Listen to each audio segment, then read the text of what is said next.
Welcome everyone to Funding for International Students in the US. So this is a basic nuts and bolts of what you need to know for international students who are studying in the US.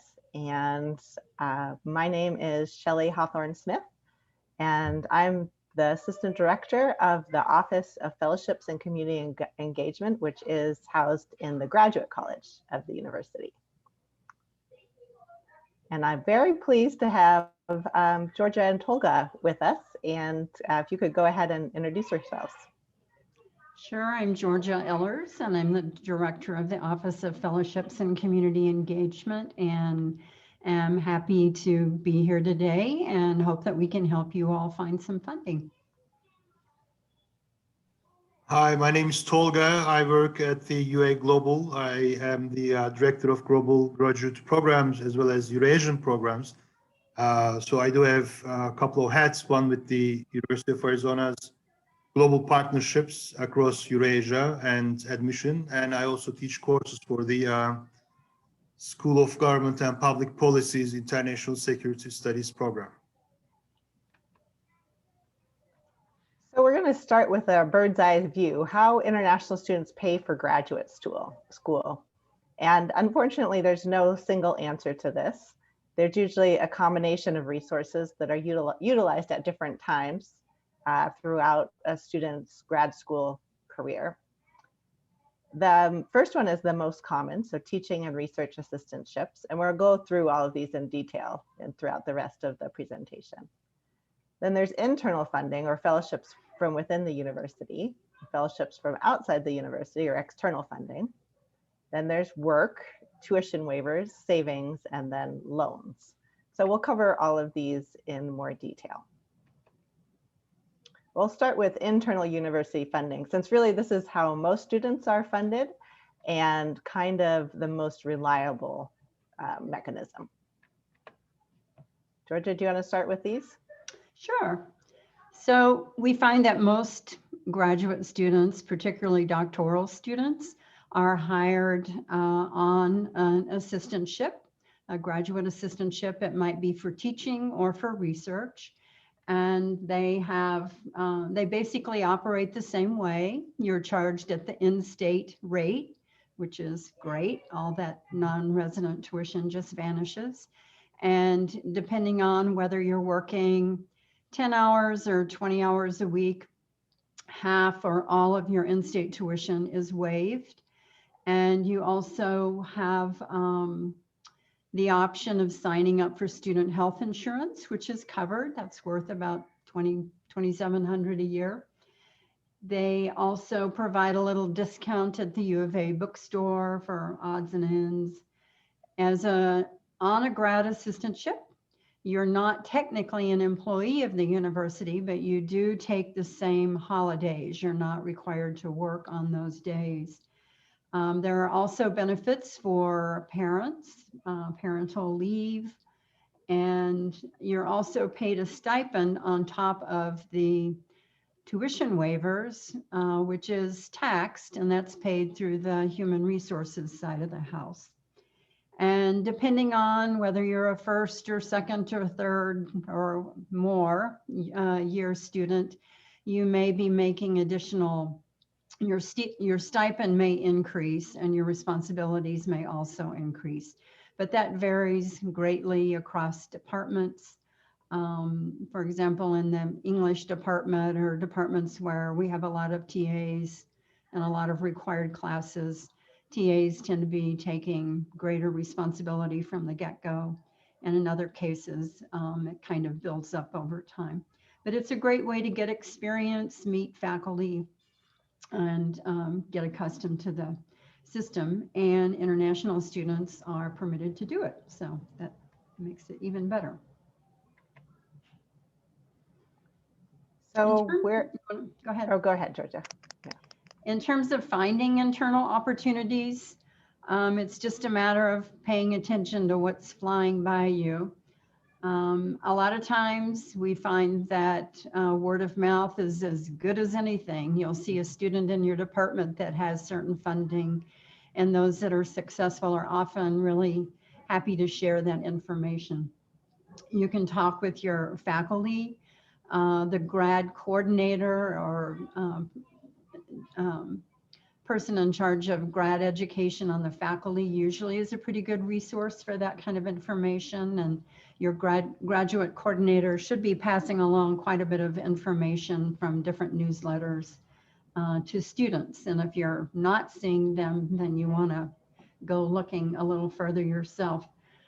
You can also use Scholarship Universe, which is a system just at the U of A. And it was sort of set up for undergrads, but it has a lot of information in there for grad students as well these days. All the different colleges have started using it. There's a bit of a tedious form to fill out, but then you're in the system and you'll get notices when something comes along that is a match for you. So that's really helpful. And we'll talk about some others that are subscriptions through the main library, and they also are tending to include more internal fellowships as well. So keep your eyes open. Do you want to do these, Shelley? Sure. So as well as teaching and research opportunities, there's also internal fellowships and scholarships. So you want to keep your eyes open for those. There's a couple tools here. So the Graduate College has a list of funding opportunities. I would say that GPSC travel and research grants, they are not huge pots of funds, but it is, I think, very helpful to apply for those.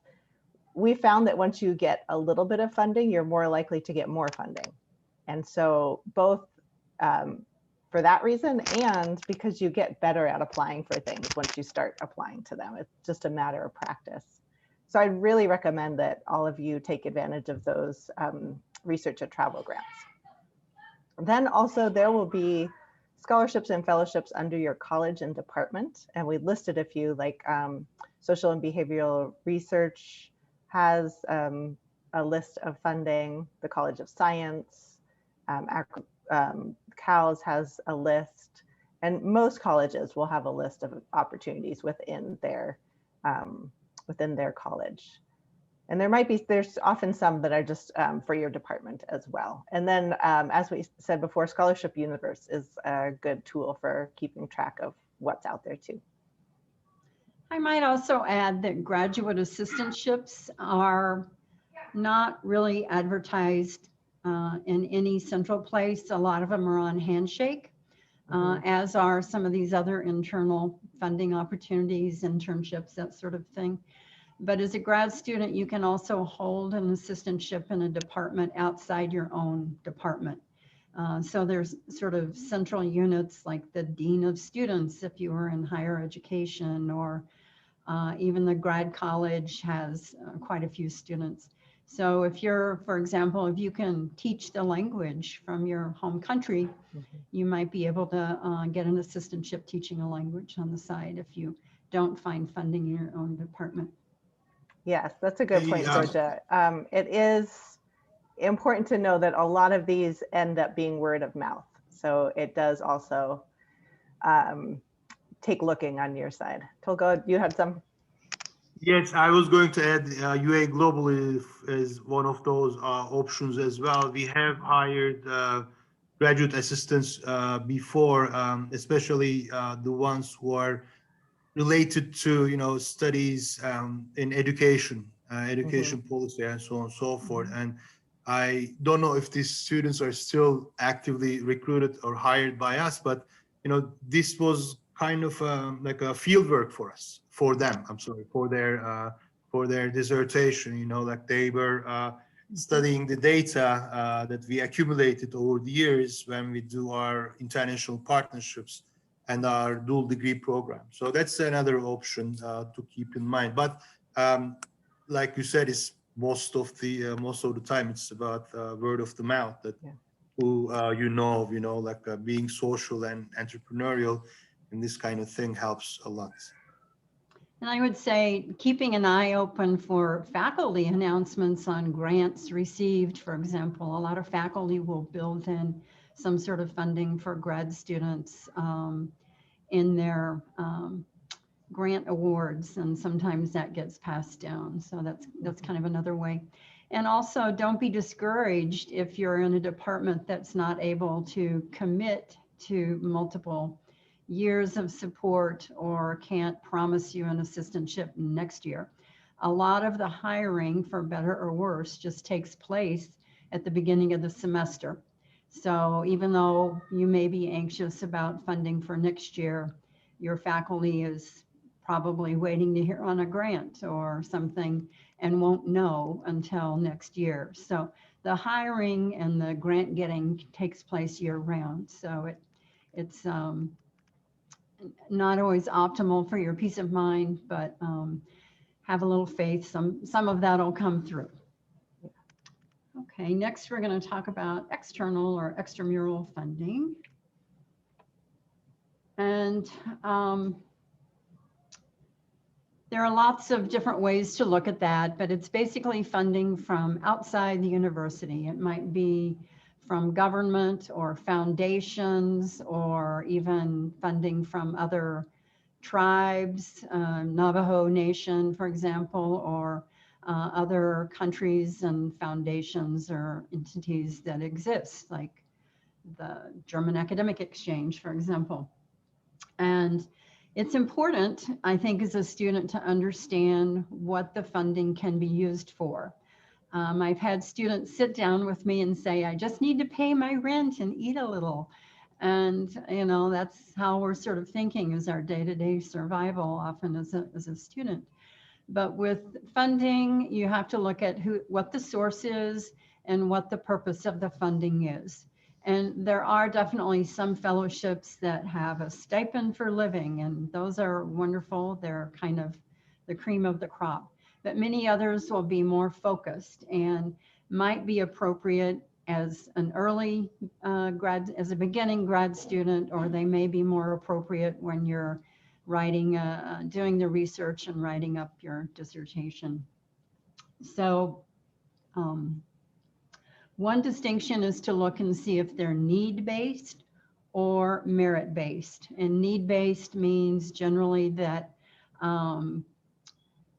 you have filled out a form through student financial aid, and there is a version of that for international students, and you're showing that you have financial need.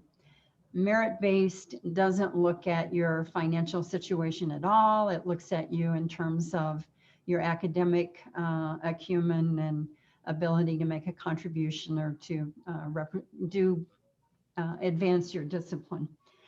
Sometimes you'll find funding that's specific to certain groups, which might include international groups, or you'll see some that are gender-based or ethnicity-based. And often you're just keep in mind, you're not restricted to looking for funding in whatever category you might frame your own self. You can look at things that are generally available to everyone, but you can also look and see, well, what's available for women, or what's available for people from Eurasia or something. Some disciplines are require a lot of research somewhere else. If you're in history, that might be, you want to look at an archive, or if you're in archaeology or geography, you may be traveling in this country or in other countries. So you'll definitely see travel awards. Before our pandemic year, going to conferences was a very popular thing to fund. And now that we're all online, I think that's kind of been one benefit of the pandemic, is how easy it is to go to the conferences in your discipline now. Some are going to provide travel if you're presenting at a conference, and some will maybe support you just to go and, I don't know, be on a committee or something. There are also funds like the FLAS program that allow students to go to other countries and learn languages along with doing research. Thesis or dissertation research is a really big area of external funding. And a really great thing for international students is that fairly often that funding at that stage will be open to you even when it's from the US government. And the reason for that is that your academic advisor tends to be the principal investigator on the fellowship, and you're the person that receives the money from it. So the National Science Foundation works that way, whereas you cannot apply for it as a fellowship at the beginning. You can often apply and receive funding while you're doing your research. You'll find some support for the write-up year, we call it, and that is not as common as as funding to do the research, but there are some resources there, and they're certainly worth looking at. There's some that are internal at the U of A. The Marshall is one of them, and then there's some like the AAUW or the PEO Scholar Award that are open to everyone. And then it's always good to be looking ahead and to know where you're going after you've gotten the degrees are sort of major points to celebrate in time, but there's always a what next. So thinking about that and looking at your options, whether they're in academia or outside academia, is a really important thing to do. And you will find fellowships that operate both at research centers or at other universities, and all, lots of different situations. So you want to keep an eye out for that and kind of have a plan for how you're going to get from here to there. And then in certain disciplines, mostly in the arts, you're going to find honors and awards and prizes. There's some, for example, for best dissertation that come up pretty regularly. But if you're a creative writer or an artist, often you have to have a body of work that you've given to the world before you're really going to qualify to apply for those things. But they're out there. So that's kind of the big picture of external funding. And now we'll look at the different sources.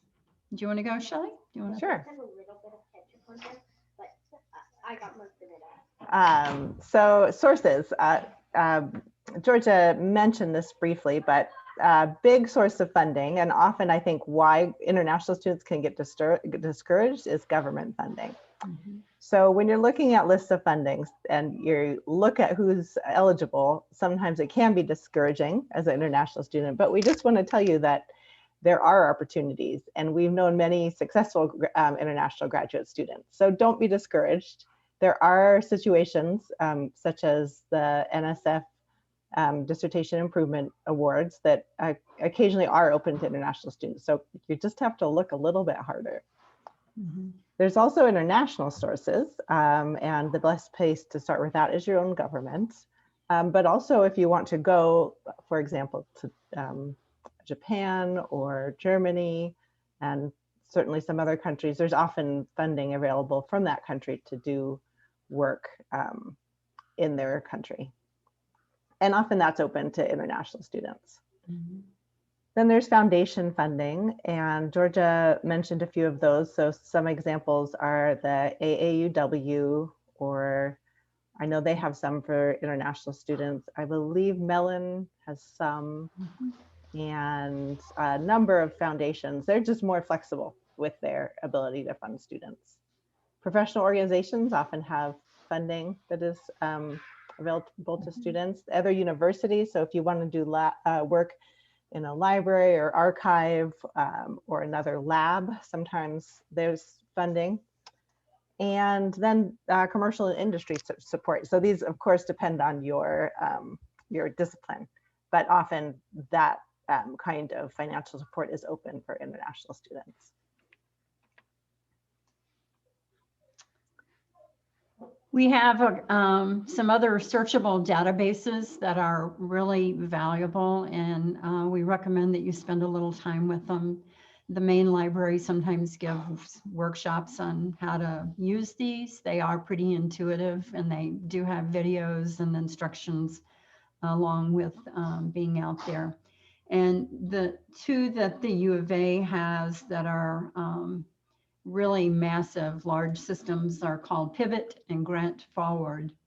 And they both have their strengths and little things to learn about them.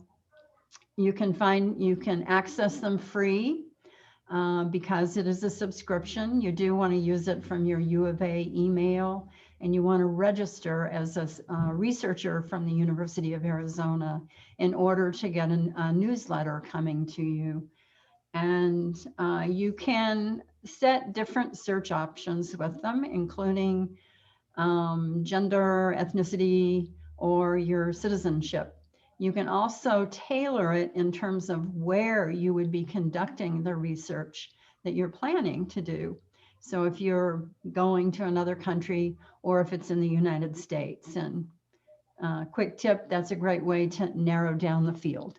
And then also they both have an electronic newsletter, which you can conduct a search, save the search, and you'll be able to get opportunities in your discipline. And a lot of, as I mentioned before, a lot of these will include internal opportunities at the University of Arizona.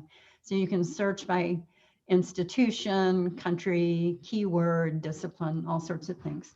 So they're both really wonderful. And I recommend that you do it early on in your tenure here as a student, because then you can sort of see what's available to you now and what's available to you at different stages of your time here.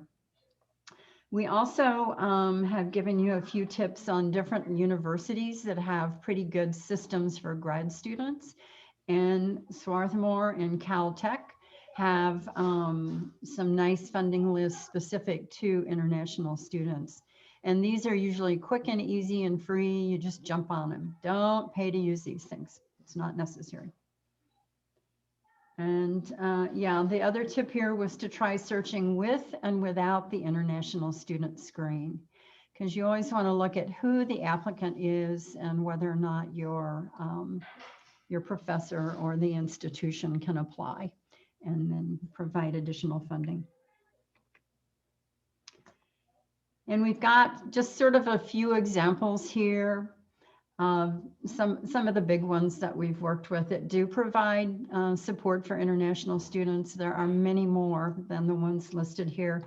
I found a little link today of new ones for international students, and I added well, Fulbright program for foreign students isn't new at all, but it's a big one, but it's one that you have to apply for in your country before you get here. And there are other sort of things like Rotary Foundation.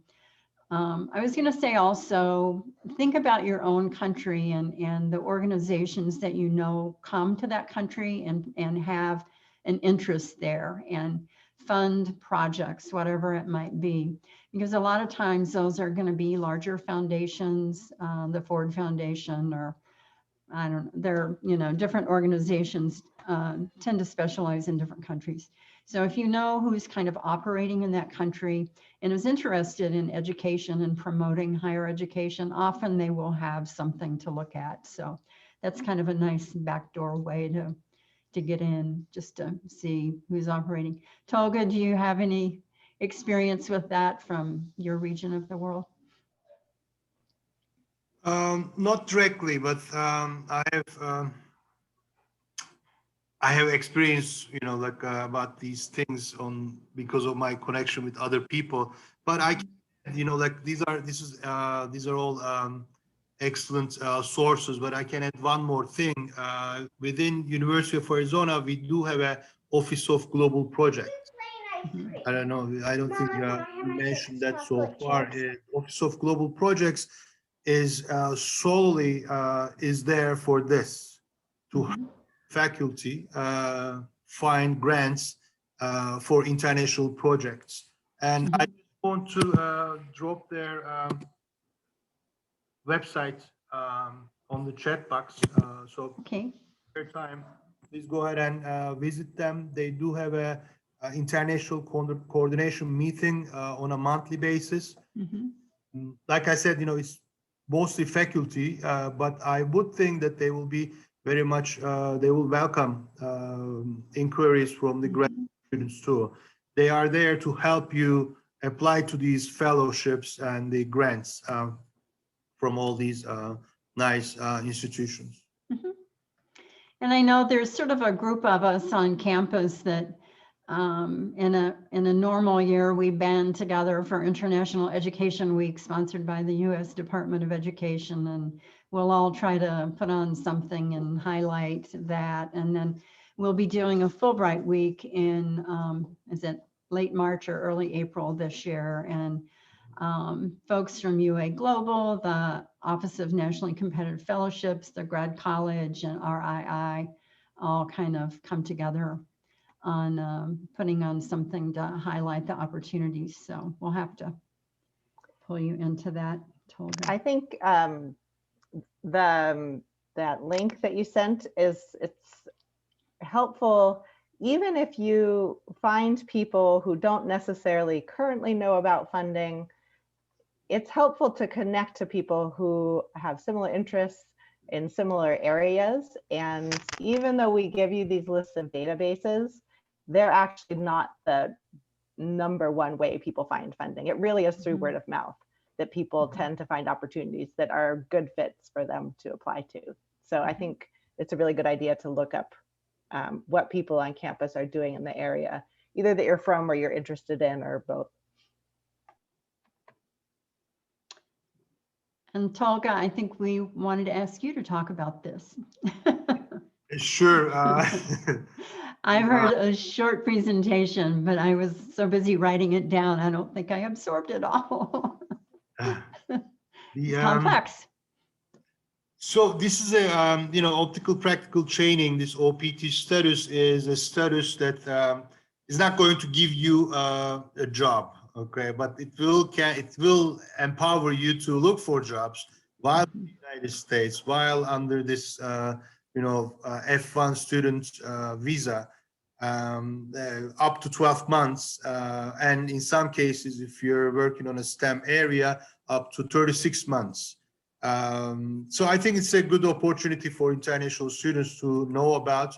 It's an immigration status. It's not an easy process, but it is pretty much straightforward. Bureaucracy is of course involved, but with this OPT status, you can get, like this legal right to stay in the United States, look for jobs, or if you find a job, that you can get employment authorization with this OPT process.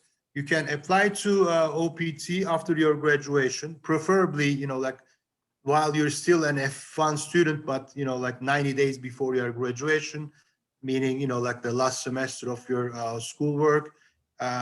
You can apply because the process takes time until you get this authorization, employment authorization permit, or you can also apply before graduation, and you can start working at a company or some sort of institution while you are a student. So this is an off-campus work I'm talking about. You can already work in the on-campus units, departments like UA Global or elsewhere. But this status will give you the right to work off-campus in a department or an institution, organization related to your major area. Only important thing to note is that if you are working while you are a student, that you can only work for up to 20 hours a week. So it's a part-time employment. But still, this is something that can get you a full-time employment once you graduate.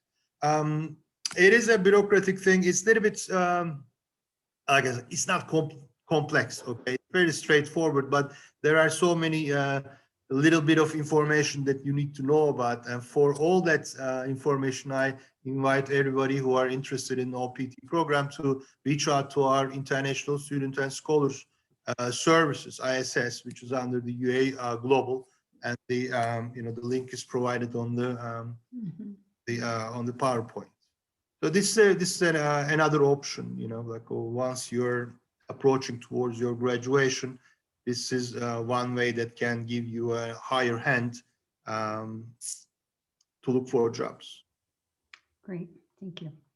Could that be used for an internship in an academic program, a required internship? That's a good question, but that's a different status. That's called CPT.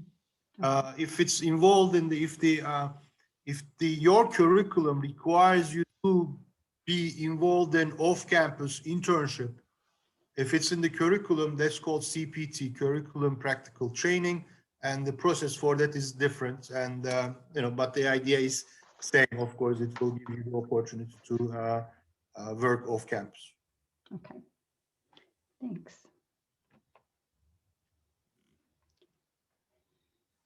Shelley, you want to? So how do I become competitive? So for all of these fellowships, and even for people hiring, it is helpful when students have clear long-term goals. And for a lot of students, when they're starting their graduate training, they don't necessarily know what these are, but you can sort of start to narrow these down, and you might have a couple options. And when you are applying to something, you can kind of hone in on that option. One of them that is maybe is a little ambitious for you, but that's fine. And you can kind of start to create this narrative of where you are going.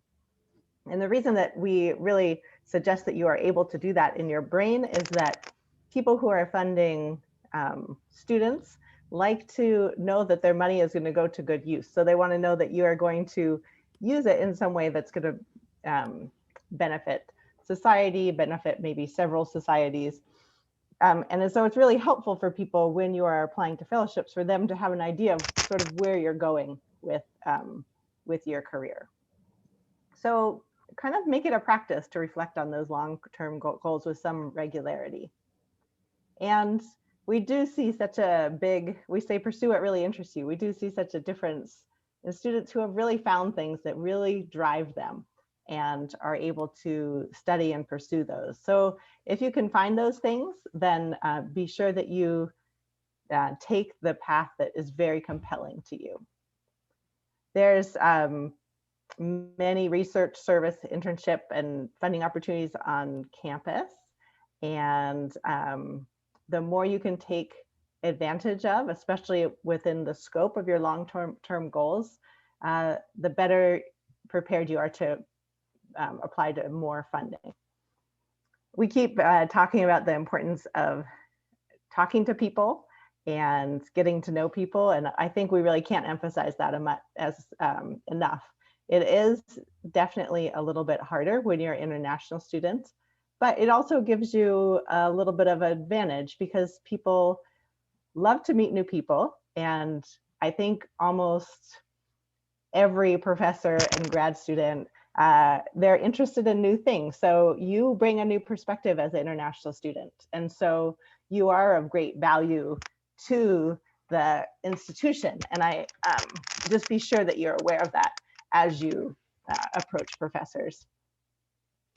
And we did mention like getting to know the graduate coordinators and other employees. And it is important just to foster all those different relationships that you have on campus. So maintain a strong academic profile. Most graduate students do great, but there is an adjustment. It's different in the United States. So if you are struggling, then be sure that you reach out early on and help other people help you to keep a good academic profile, because that does become really important as you are applying to funding. And people are always hoping to fund leaders. So any place, even if it's a small club or organization, if you can take on a leadership role, then that will help you along the way. Get on a committee in your department, Yeah. one of the grad student committees, or the brown bag luncheon crew or something, anything at all is helpful. Good. Tolga, do you have some more thoughts on becoming competitive for funding? Thanks, Shelley. I think this is all great advice, and it all directs the student mindset towards one direction, and that is to be like more outgoing, more entrepreneurial, more social. And the thing is, I mean, from my experience, there is a lot of money to be up for grabs in the US in the form of grants and fellowships and so on and so forth. It's just, like this is something that the graduate curriculum does not necessarily prepare you for this kind of thing, that you just need to be more social, and you just need to think about the next step, and don't wait for the department or your advisor to tell you do certain things, that you need to take the initiative, because if you don't, nobody else will take care of you. Um, that will be my advice, like just enhance what you just mentioned. It is a different system here, and I think especially there's so much tax benefit in this country for nonprofit foundations and organizations to sort of do their work. You think of Ford and Kellogg and Mellon and Rockefeller and all these massive foundations, and that's not always typical in other countries. They might have something that's more organized through the government, but quite often we have students coming from, I'm a little jealous sometimes from countries where there's just more support for, students, and students aren't always having to look for funding or go into such debt if they can get in to the higher education system in their country. And that's, I think, a big difference to understand when you're an international student.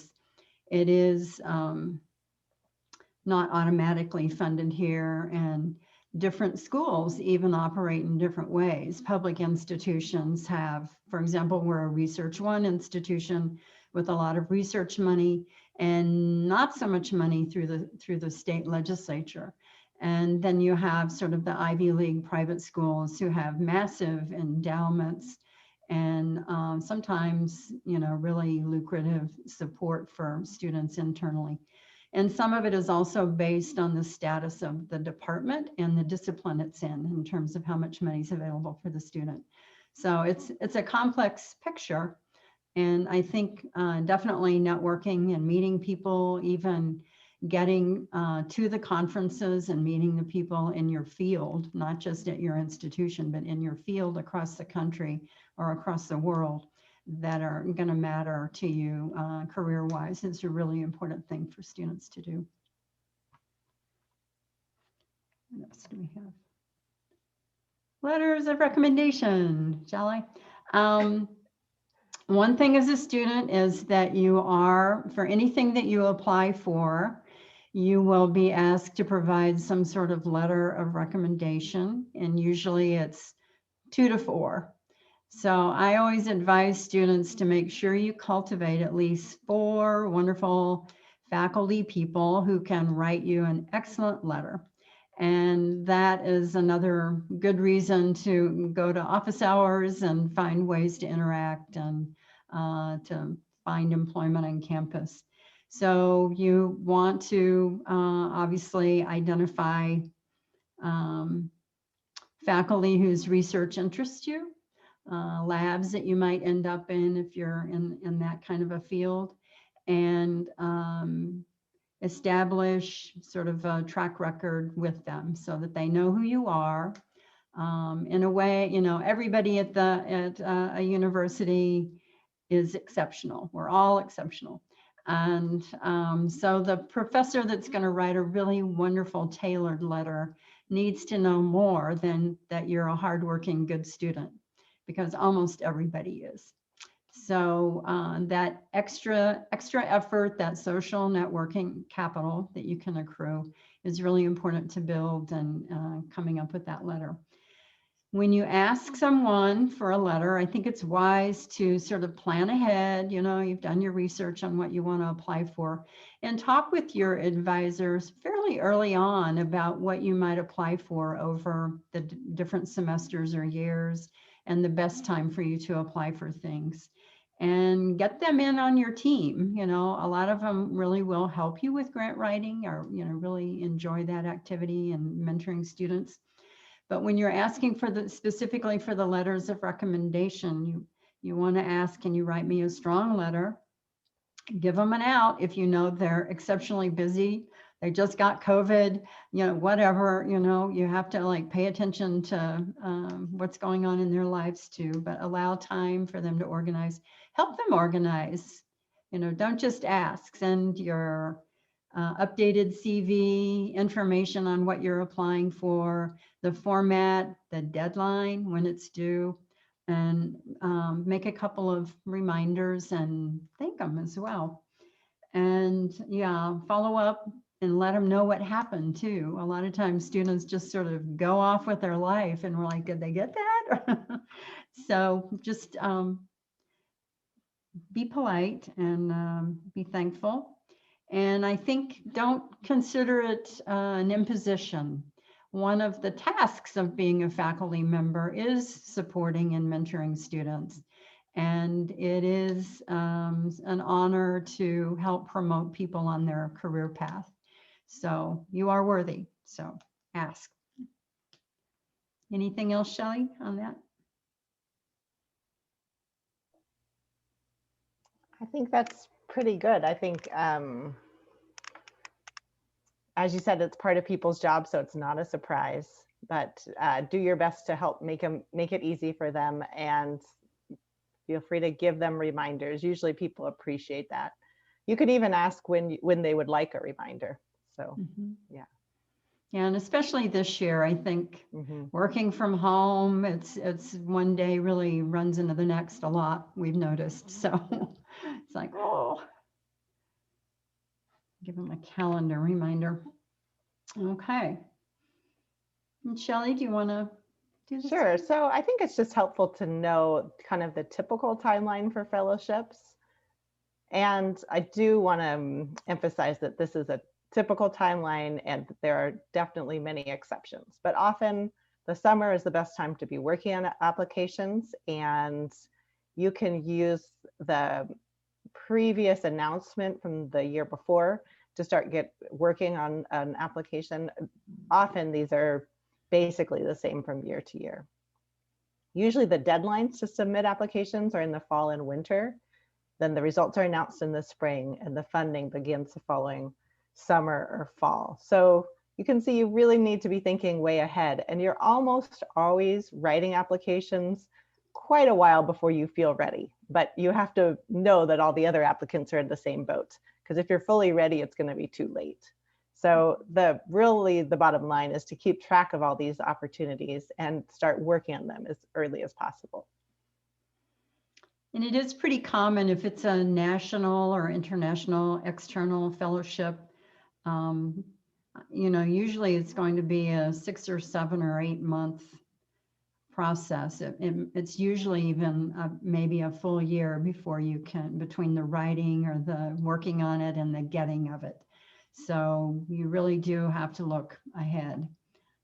There are a few things that are a little quicker. Usually it's the internal funding, but anything external, you're looking at next year usually.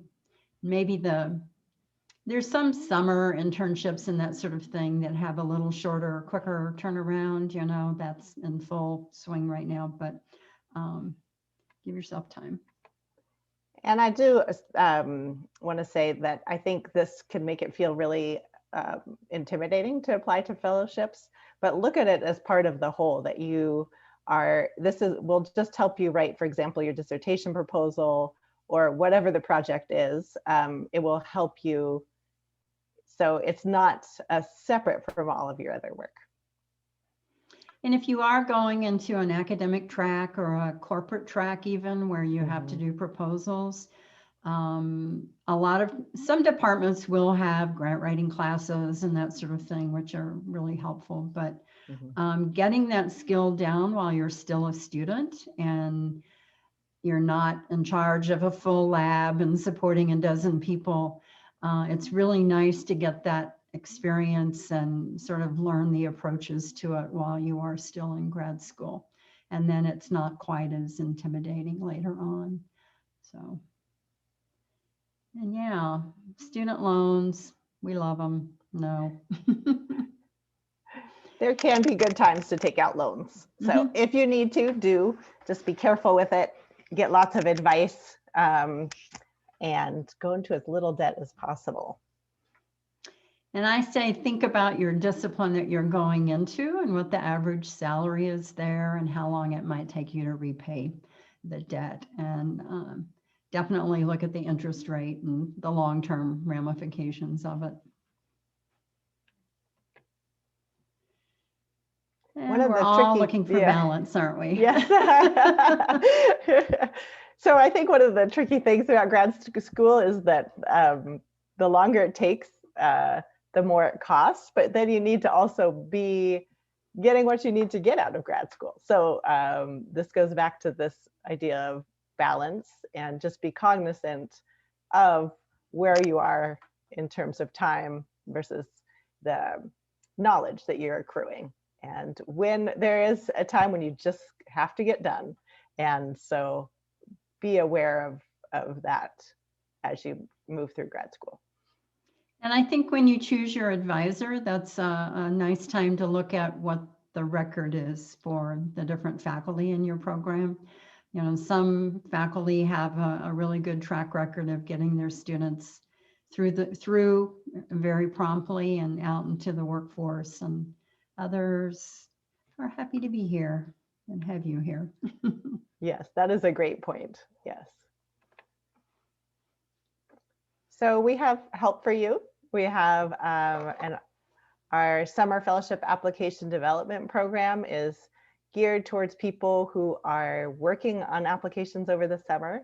So we encourage you to take advantage of that. We know it's easy to say, oh, work on your application throughout the summer, but it is less easy to do because you're always busy as a student and you have many priorities and responsibilities. So this is just to help you keep making progress throughout the summer. And you can look up more details on our program. Good luck. Good luck. We hope Call that kind us of if gives you you have a questions. gives you a general overview of the landscape of funding for grad students. And yeah, reach out to us. Let us know what your questions are.